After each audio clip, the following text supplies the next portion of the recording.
Bienvenue à Culture en Migration, un podcast de rencontres inspirantes à la découverte d'expressions culturelles d'ici et d'ailleurs. Un endroit d'échange et de curiosité, un espace-temps où les questions nous amènent à bien plus que des réponses. Nous sommes une écrivaine, Elisa De Angelis, et une journaliste, Julie Guépara, deux femmes passionnées de culture, intéressées par la diversité et par ses manifestations vivantes.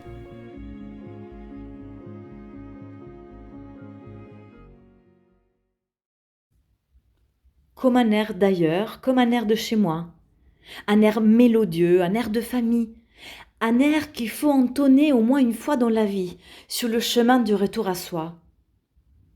Tant de kilomètres pour être ramené par quelques cordes sur lesquelles je marche pour pas perdre la direction à suivre, des cordes jamais assez raides, qui vibrent sous mes pas insistants et sous mes doigts incitants.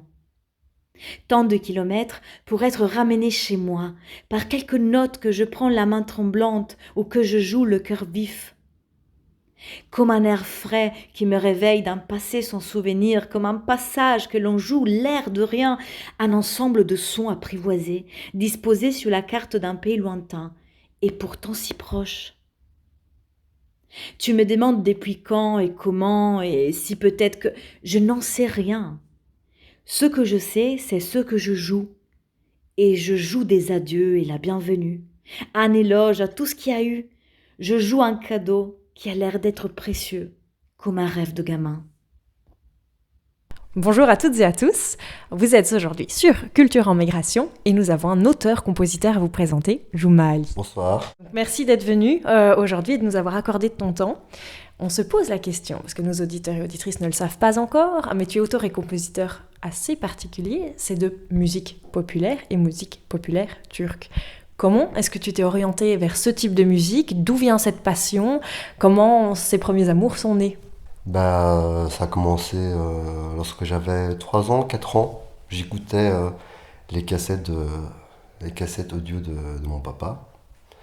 Et j'entendais souvent jouer du saz, donc du luth turc.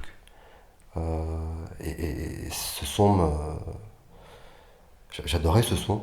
Et petit à petit, les années avançaient et je demandais à mon papa, écoute, moi j'aimerais avoir un taz, je veux avoir un taz. Et lui, il a compris une tasse, et donc il m'a apporté une tasse en bronze lorsque j'avais 6 ans. C'était mon premier instrument. J'ai pleuré, parce que c'est pas ça que j'attendais. Et finalement, à l'âge de 9 ans, j'ai eu mon premier saz. Il était plus grand que moi, il était très long.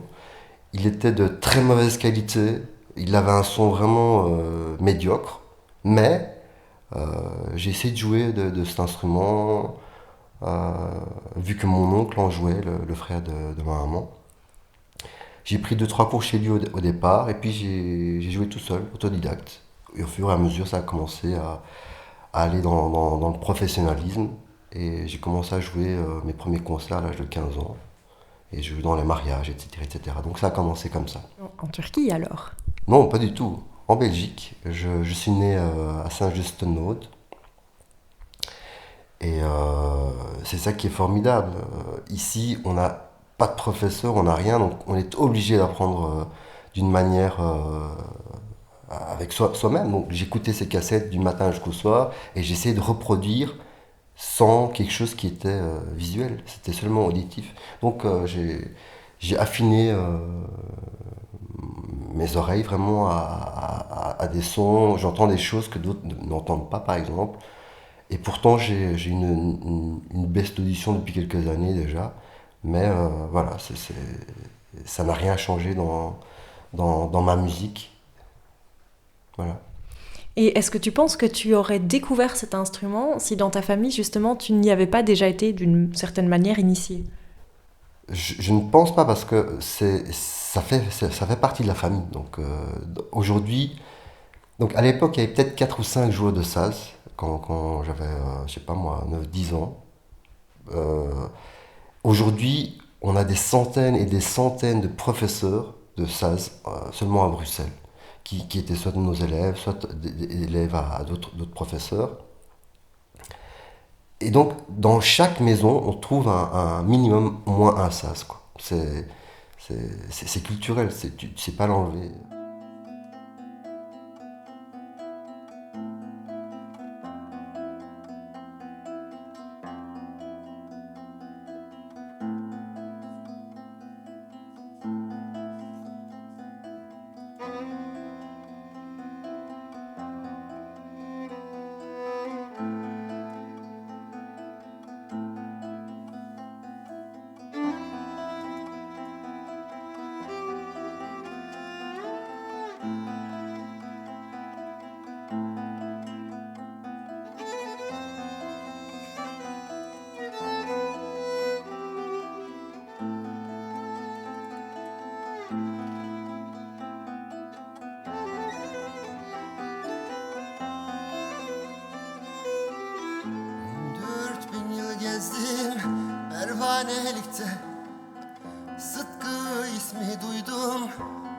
Esanelikte içtiğim şarabını esanelikte kırkların cemine dara düş oldum.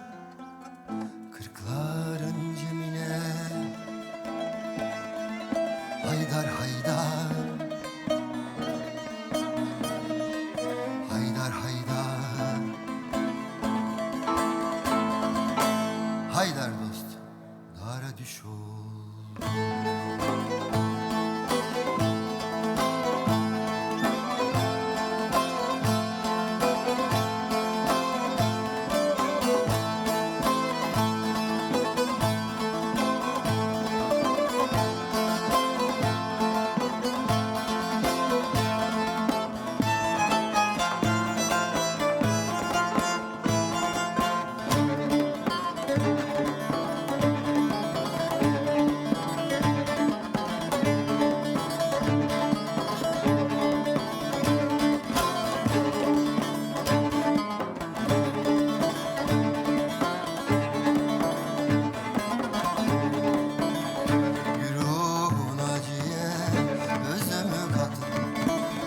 İnsanın sıfatında çok geldim geçtim. Bülbül oldum Firdevs bağında öttüm. Bir zaman gül için zare düş oldum. Bir zaman gül için haydar haydar haydar haydar haydar haydar haydar haydar haydar dost dara düş oldum.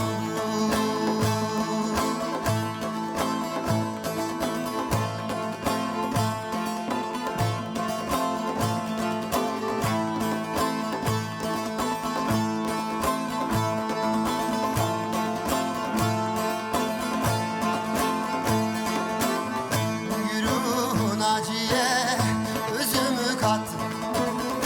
İnsan sıfatında çok geldim geçtim. Bülbül oldum Firdevs bağında öttüm. Bir zaman gül için zare düş oldum. Bir zaman gül için, bir zaman gül için, bir zaman gül için, bir zaman gül için. Comment est-ce qu'on arrive à apprendre à quelqu'un d'autre un instrument qu'on a soi-même appris de manière autodidacte? Ben, au départ, oui, j'ai appris ça de manière autodidacte.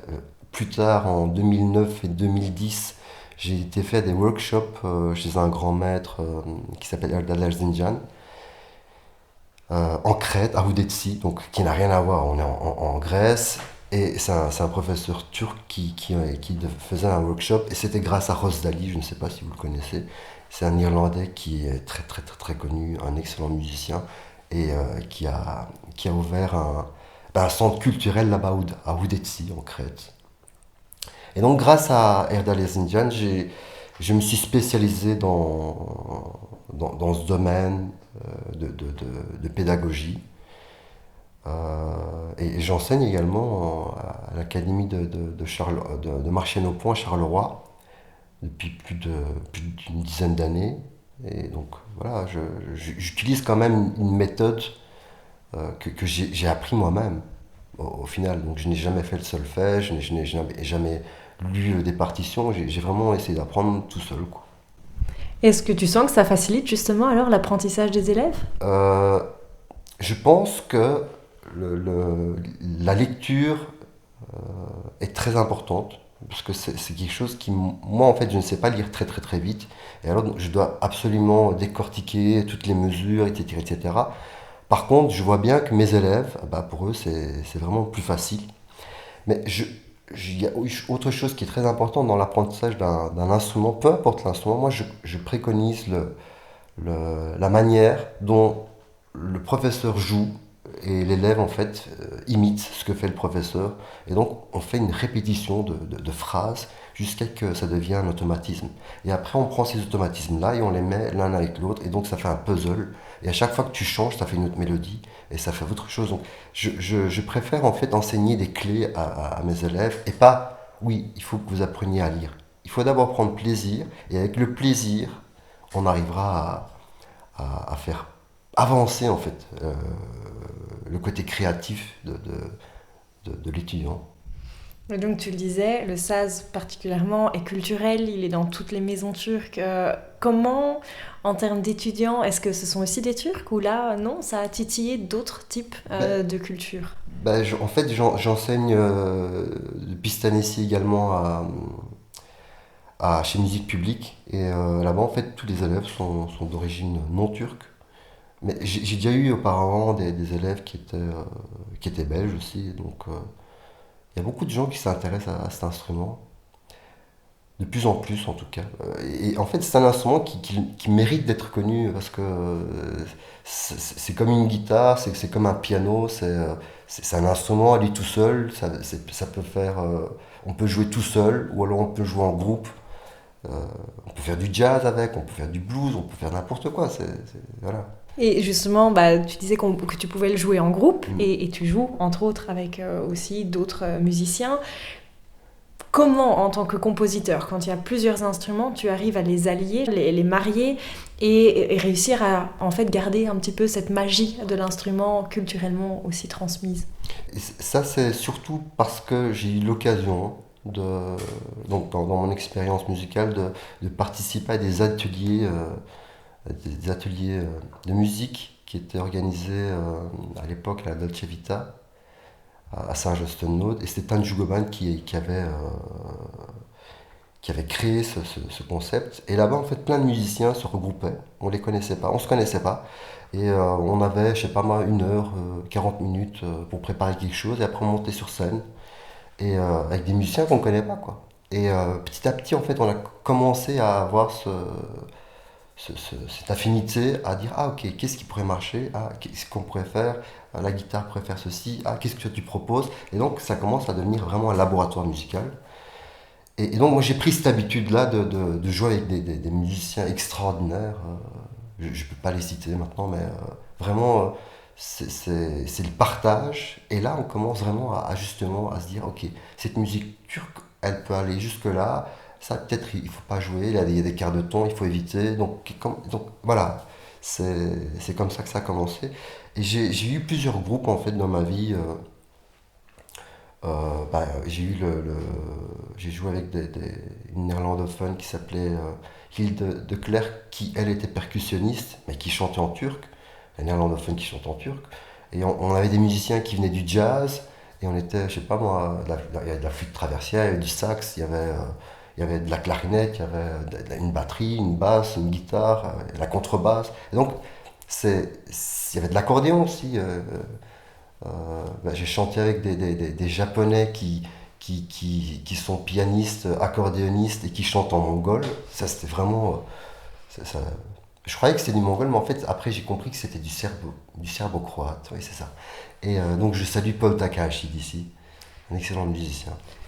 Et, enfin, c'est impressionnant, tous ces mélanges, toute cette énergie. Comment est-ce que tu t'y retrouves en fait? Comment est-ce que tu arrives à garder une certaine ligne directrice avec justement cette musique populaire que tu aimes tant et que tu aimerais garder?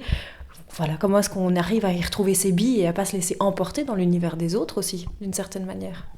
En fait, il faut savoir que la musique traditionnelle que je joue ou que j'interprète, elle est un peu transformée, vu que c'est avec des musiciens qui ne sont pas d'origine turque.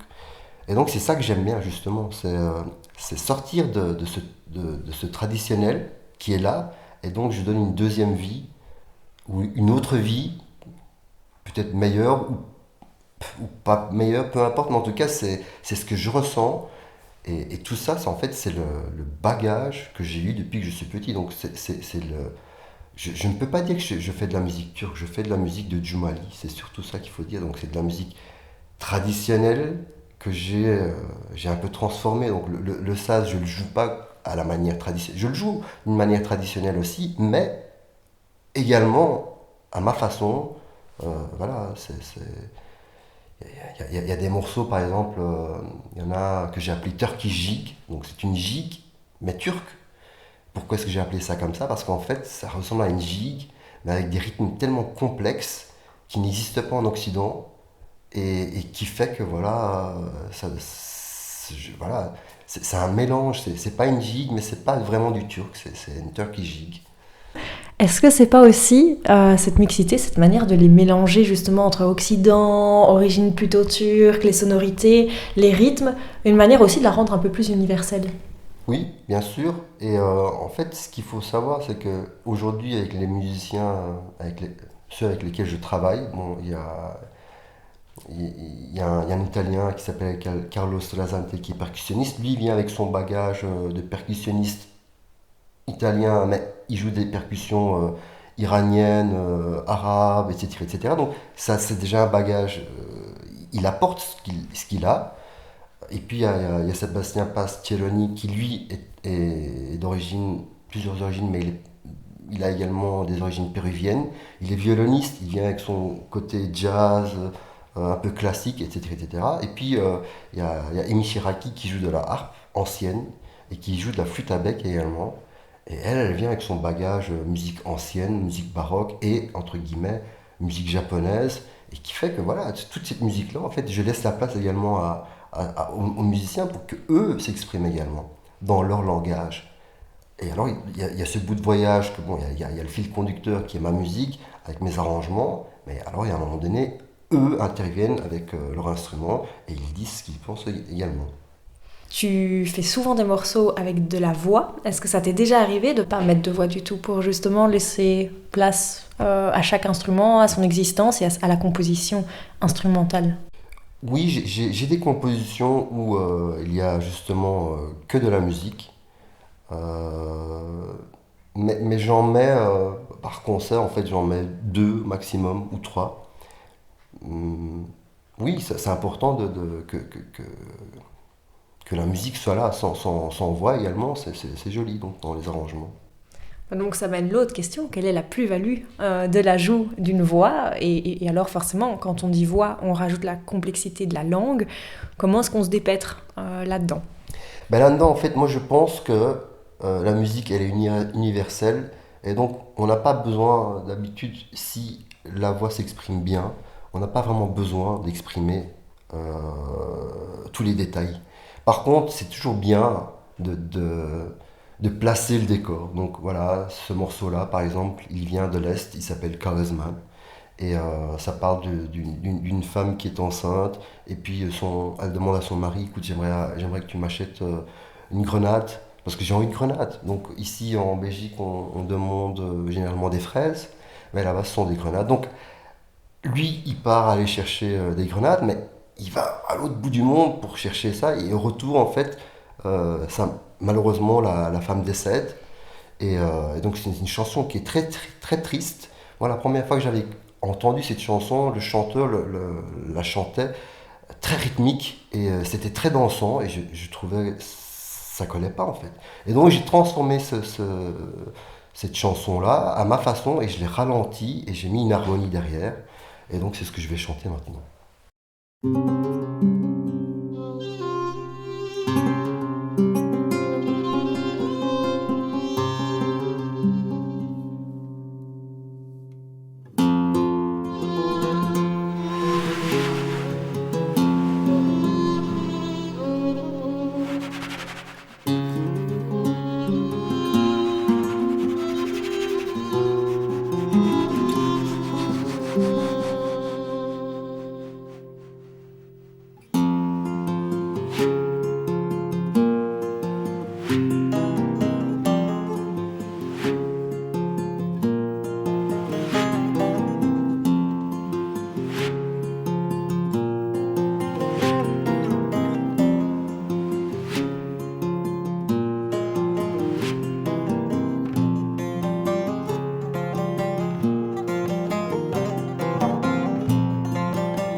ısmarladım nargele nargele.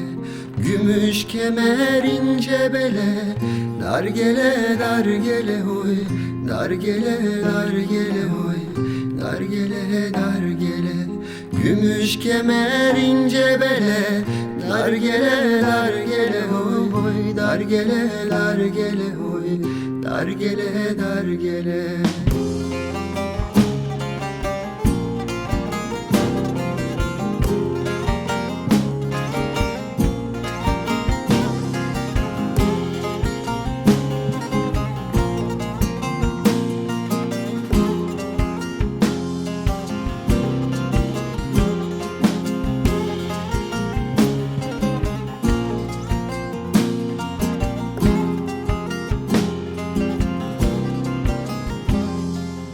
Bahar gelir kuzular yayılır yan yana. Bahar gelir kuzular yayılır yan yana.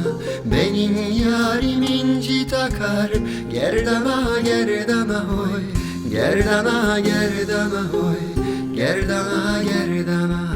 Benim yarim inci takar gerdana gerdana hoy, gerdana gerdana hoy, gerdana gerdana.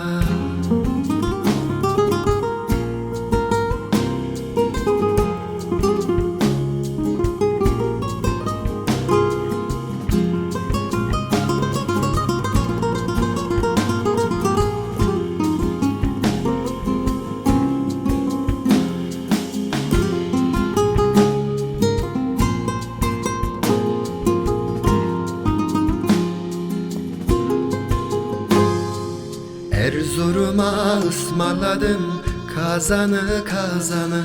Erzurum'a ısmarladım kazanı kazanı. Ben severim hem okuru yazanı yazanı hoy, yazanı yazanı hoy, yazanı yazanı. Ben bilirim bu yerlerde gezeni gezeni hoy, gezeni gezeni hoy, gezeni gezeni.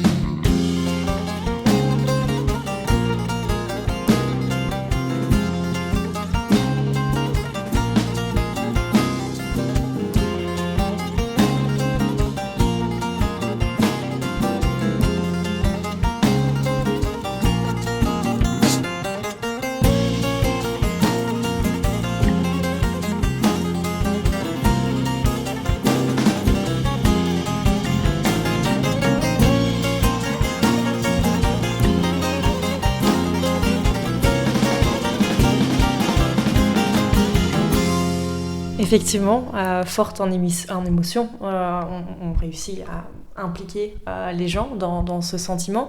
Est-ce que donc tu introduis tes morceaux lorsque tu fais un concert, ou est-ce que non, ils s'expriment par eux-mêmes et justement par ce travail du morceau, tu n'en as pas besoin? Je ne traduis pas le texte complètement, mais j'essaie quand même de mettre un décor. Oui, j'explique un tout petit peu ce qui se passe.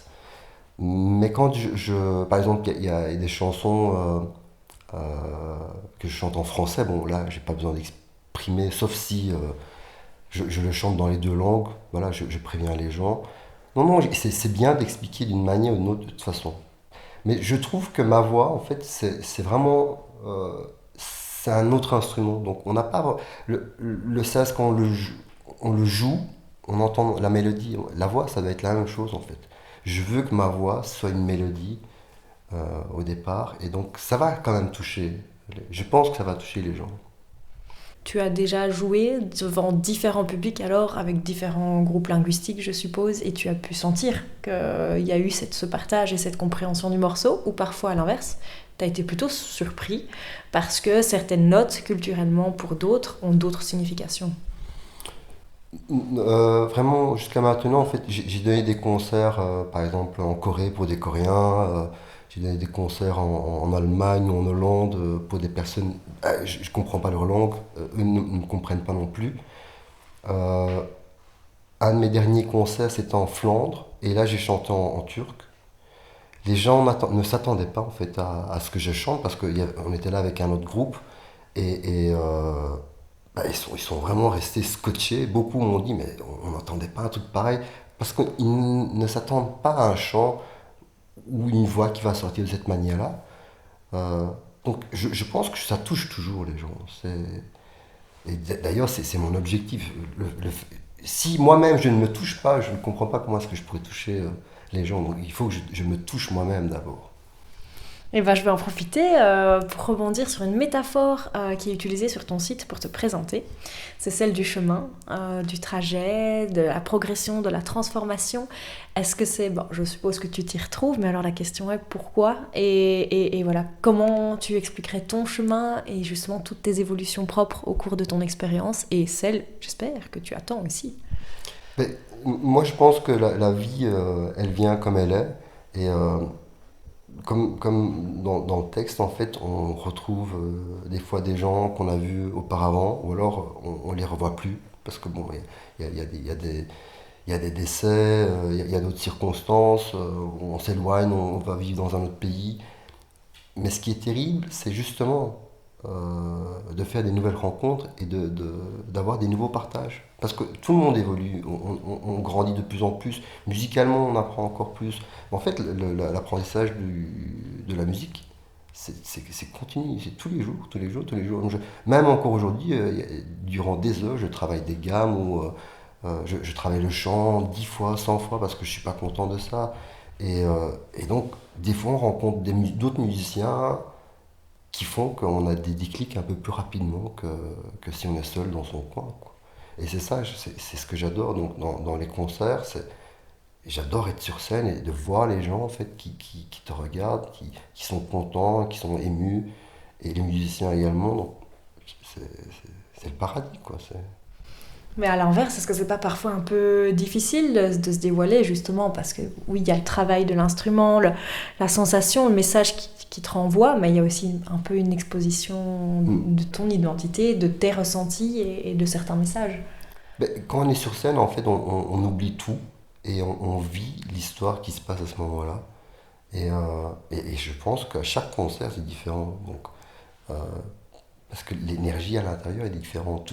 Si on capte l'énergie de toutes les personnes qui sont dans la salle, c'est différent. Si on joue avec plusieurs groupes, là ça devient un peu plus stressant parce qu'en fait, il y a différents groupes qui vont jouer.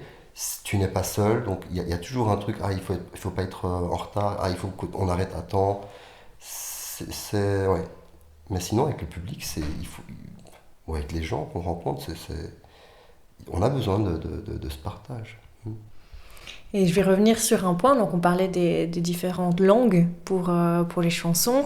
Tu disais que la langue en tant que telle, pour toi, n'était pas le plus important, c'était le message qu'elle portait. Mais alors comment tu choisis en quelle langue tu chantes? C'est le pur hasard. Donc, moi, j'avais mon ex-copine qui était coréenne adoptée, qui, elle m'avait, entre guillemets, forcé à participer à un stage de pansori. Le pansori, c'est un chant traditionnel coréen. Et la première fois que j'ai entendu du pansori, j'étais horrifié parce que c'était un chant où le chanteur ou la chanteuse criait, quoi. Donc, et je me disais, mais c'est quoi ce truc? C'est pas possible, non, je ne veux pas le faire. Finalement, j'ai quand même été à ce stage et Madame Min, qui était notre professeure de chant coréen, elle avait une voix extraordinaire et elle utilisait sa cage thoracique d'une telle manière, avec, je ne sais pas expliquer. Et donc j'ai ressenti qu'il y avait une technique euh, puissante derrière ça. Donc c'est comme ça que ça a commencé, le chant dans d'autres cultures. Et après ça, bon, dès qu'il y a une mélodie ou un chant qui me touchait, je voulais le chanter. Le français ne m'a jamais attiré, par exemple. Mais par après, petit à petit, voilà, je compose également, je fais des traductions en français et je chante dans plusieurs langues, par exemple en coréen, en japonais, en français, en turc. D'autres langues, non. Pour l'instant, avec ça, quoi. Mais je pense que j'ai un goût de trop peu par rapport à l'instrument du saz, que nous, enfin en tout cas que personnellement je ne connais pas et que je suppose on est nombreux à ne pas le connaître. Comment tu le définirais et surtout est-ce que c'est un instrument spécifique? Est-ce que c'est une série d'instruments? Parce que donc tu disais que c'était un peu comme une guitare ou un piano, un instrument à cordes. Quelle est sa spécificité? Comment tu pourrais le différencier universellement par rapport à d'autres instruments? Déjà, le saz, en fait, l'ancêtre du saz est le kopuz. Le kopuz est un des premiers luths qu'on a retrouvé encore en bon état. Donc c'est l'ancêtre en fait des luths qu'on connaît aujourd'hui. Euh, la guitare vient par exemple du oud. Le oud en fait c'est un instrument arabe. Lui il se joue en hauteur. Par contre le saz est un instrument, un luth à long manche, il se joue en longueur. Il y a différentes tailles de saz, comme dans la famille du violon. Par exemple, la contrebasse, le cello, le violoncelle, l'alto, le violon. Ben, la famille du saz, c'est la même chose. La contrebasse, on pourrait imaginer le, le, le- le divan comme une contrebasse. Ensuite, le uzun sab, le long manche, comme un violoncelle. Ensuite, le bağlama comme un violon. Et puis comme un alto, pardon. Et alors le jura, le plus petit de la famille, moi j'appelle ça le baby saz, c'est un violon. Donc. Il y a différentes tailles de longueur et la caisse de résonance est plus petite et grossit par rapport à la taille. C'est un son qui est un peu plus doux que le bouzouki, parce qu'il est également avec des cordes en métal. Mais il a une sonorité vraiment plus douce en fait. Ouais. Et est-ce que tu aurais une explication à pourquoi c'est cet instrument-là qui a été ramené à la maison? Parce que bon, il y a de la diversité, il y a du choix. Pourquoi est-ce qu'en fait le choix c'est mené sur cet instrument-là plus qu'un autre? Est-ce que c'est parce qu'il est plus utilisé, plus produit ou plus mobile? Non, il est d'origine turque, ça c'est la première chose. Alors la deuxième chose, c'est que bon, il est pas très grand, on peut le transporter n'importe où. Et alors il faut pas oublier que au départ, il n'y avait pas des salles de concert ou ce genre de trucs. Et donc les gens se regroupaient et puis durant la soirée, ben, ils prenaient le saz, ils jouaient du saz. Il n'y avait pas de télévision, il y avait rien. Maintenant, c'est devenu plus médiatique, donc c'est pour ça qu'on le retrouve en fait. Et chez nous, donc dans ma maison à moi, il n'y avait pas de saz à l'époque. Donc en Belgique, nos parents ou les premiers arrivés, ben, certains en jouaient, pas tous. Et puis, par contre, aujourd'hui, c'est ce que je dis, donc à l'époque, il y avait peut-être 4 ou 5 joueurs de saz, maintenant, il y en a des milliers, quoi. Par contre, est-ce que tous ces joueurs de saz, est-ce qu'ils vont à l'académie ou... Non, non, bah, ils apprennent eux aussi avec d'autres professeurs, mais eux non plus n'ont pas été à l'académie, donc c'est avec une certaine technique de maître à élève. Et donc, c'est une des raisons pour laquelle cet instrument n'est pas très très très connu non plus en Belgique euh, par d'autres populations, donc par des non-turcs par exemple. Donc, je pense que ça va évoluer de plus en plus parce que bon, il y a d'autres élèves qui essaient d'en apprendre, d'autres élèves d'origine différente qui essaient d'apprendre, pardon. Et est-ce qu'il n'y a pas un peu inconsciemment aussi cette volonté, de par tes concerts, morceaux et cours, d'un peu aussi propager justement la connaissance de cet instrument, sa magie et sa diversité? Oui, bien sûr, mais il y a d'autres musiciens qui le font également, donc et je vois ça que il y a beaucoup de gens à qui ça intéresse justement d'apprendre. Mon premier élève néerlandophone, il avait 40 ans à l'époque et c'était un pianiste, euh, Michel Terlink. Bah, c'est, lui, il ne connaissait pas. Il est tombé amoureux de cet instrument via son père qui avait été chercher un instrument en Turquie comme cadeau. Et c'est comme ça que ça a commencé. Donc, pure coïncidence. Mais effectivement, une coïncidence qui se répète Mm. et qui se partage. Et est-ce que... Bah alors forcément, toi, ça te fait plaisir de voir que ça se partage comme ça. Merci. Est-ce qu'il n'y a pas aussi une petite crainte que de plus en plus de musiciens naîtront avec cet instrument et le propageront peut-être plus ça te fera de concurrence et il y aura plus de connaissances sur la manière de le jouer et de l'arranger, ou en fait tu t'en fiches parce que c'est ton interprétation, c'est ta patte et c'est ton Oui, bien sûr, unicité. bien sûr. Ça, c'est... Moi, j'aimerais bien que tout le monde en joue. Donc, comme ça, on peut partager ça ensemble. Donc, non, je suis pas. Ah, lui, il joue mieux que moi. Non, je suis pas dans ce trip-là du tout. Donc, chacun veut dire quelque chose et il le fait à sa manière. Donc, ce ne sera jamais la même chose, quoi. Et j'espère qu'il y en aura d'autres.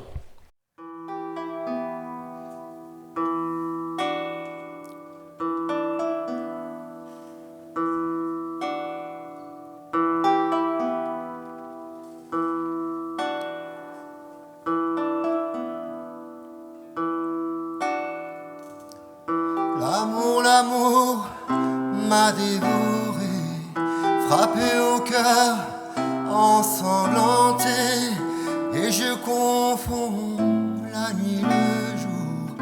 Voilà où m'a mené l'amour. Et je confonds la nuit le jour. Voilà où m'a mené l'amour.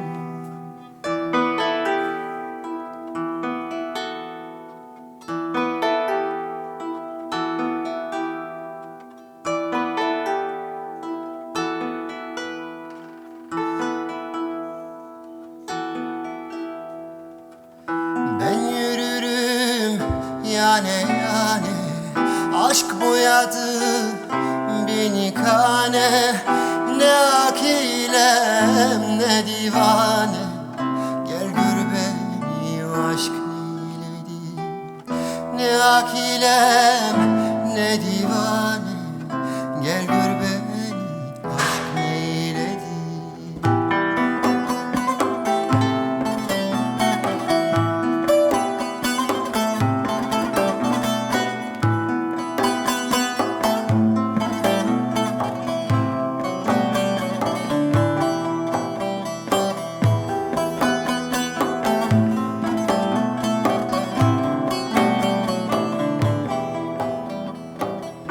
De ville en ville, je t'ai cherché, mais sans jamais te retrouver.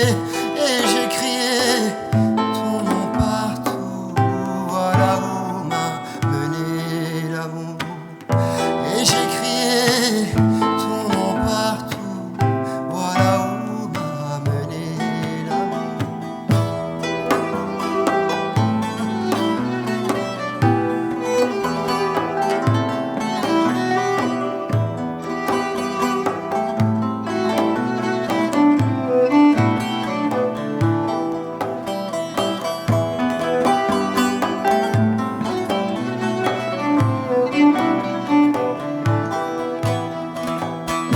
Oh mon amour, pas de frontières, mes amitiés sont des chimères. Vivons la nuit, mourons le jour, voilà où m'a mené l'amour. Vivons la nuit, mourons le jour, voilà où m'a mené l'amour.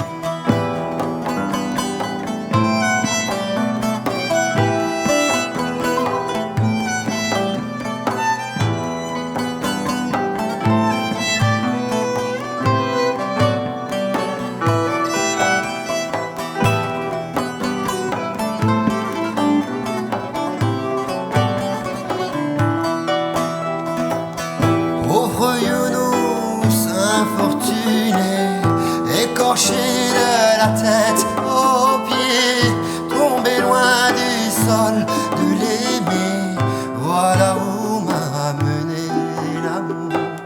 Tombé loin du sol de l'aimer, voilà où m'a mené l'amour. Voilà où m'a mené l'amour. Voilà où m'a mené l'amour. Il y a donc les différents sas, les différentes sonorités et rythmes, mais comme tu disais, c'est important un peu de contextualiser. Et quand tu contextualises avant de présenter la musique, tu la situes géographiquement parlant aussi. Pourquoi cet intérêt ? Ben, en fait, en Turquie, comme c'est un grand pays, chaque région a sa manière de chanter, de jouer. Et à chaque fois, c'est différent en fait. Donc le jeu du plectre est complètement différent.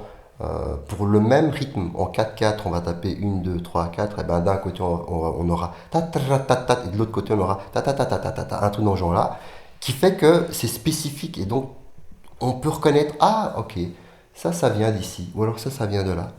Et par rapport à ça, également, les histoires, en fait, qui sont racontées, sont également bien spécifiques. Si, par exemple, on va en Anatolie centrale, on aura surtout le baby saz, qu'on verra avec des bergers qui sont en train de, allez, de faire un petit voyage avec les moutons. Et donc, à un moment donné, il se pose, il prend son instrument et il joue. Soit il joue de la flûte de berger, soit il joue du djula, donc le baby saz. Et si par exemple on va plus vers l'est, on aura des grands aashiks, c'est-à-dire des amoureux.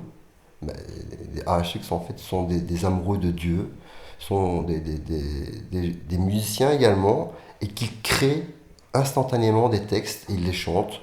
Et donc qu'est-ce qu'ils vont? Ils prennent un divan saz, donc le plus grand, qui est volumineux, et celui-là, ils vont à la place, et ils commencent à jouer, et tout le monde se met autour d'eux, et ils racontent des histoires qui viennent d'une autre région, par exemple.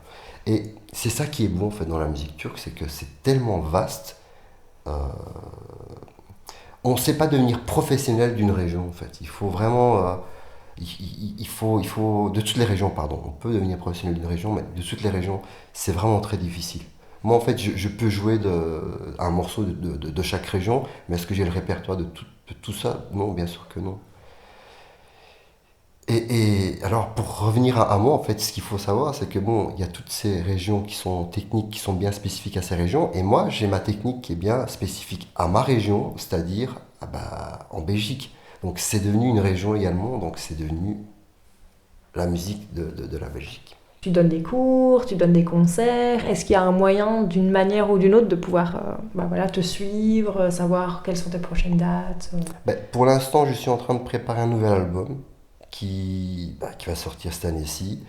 Et donc, on va recréer une image autour de ça. Il y aura un nouveau site web, il y aura toute une nouvelle com. Et donc, pour l'instant, je n'ai pas de concert avant le mois d'avril, je pense. Donc, on a vraiment, je veux faire cet album, mais d'une manière zen et sans me précipiter surtout. Et pourquoi ce désir de ne pas se précipiter? Parce que j'aime bien voir les détails et je suis quelqu'un de très, très, très perfectionniste. C'est une de mes erreurs, mais voilà, c'est un temps que je me donne. J'ai pas envie de jouer des morceaux que je vais jouer par exemple dans l'album. J'aimerais que ce soit une surprise par exemple. Et donc c'est pour ça que j'ai pas envie de me presser à donner des concerts entre. Voilà. En tout cas, on espère que tu pourras le réaliser comme tu le désires. Merci. On partagera de toute façon ton contact sur la page pour toute personne intéressée dès que des nouveautés arrivent. Et encore merci pour l'interview. Merci à toi. Une rencontre toujours plus intéressante et passionnante pour cet épisode de Culture en Migration. Vous avez pu entendre lors de cet épisode, dans l'ordre chronologique, Haydar Haydar d'Ali Ekber Çiçek, Gizmana Ismailadim, ainsi que le morceau Voilà où m'a mené l'amour de Juma Ali. J'espère ne pas trop avoir estropié les noms, je continue à faire quelques efforts en termes de prononciation, je vous le promets. On espère que vous aurez pu voyager autant que nous, et comme à notre habitude, ce voyage aura nourri nos réflexions, de même pour Elisa qui nous les partage un petit peu plus loin qu'à son habitude. À savoir, le ton des émotions est-il culturellement transmis? Je me demande aussi combien d'instruments pas très connus ici en Belgique, ici en Occident, il peut y avoir qui racontent des histoires d'ailleurs qu'on s'imagine même pas. Est-ce que l'étape de l'imitation est une nécessité à l'interprétation propre d'un style musical ou d'un instrument? Est-ce que quelque part les origines, nos racines restent en nous et demandent à être exprimées jusqu'à ce qu'on le fasse? Doit-on passer par un oubli de l'expression de son identité pour pouvoir se libérer et donc s'exprimer en totale liberté? Je trouve ça très beau et très inspirant de voir comment un instrument peut véhiculer tout un imaginaire, des traditions, une histoire, d'une réalité assez particulière, assez géographiquement localisée, et l'exporter quelque part ailleurs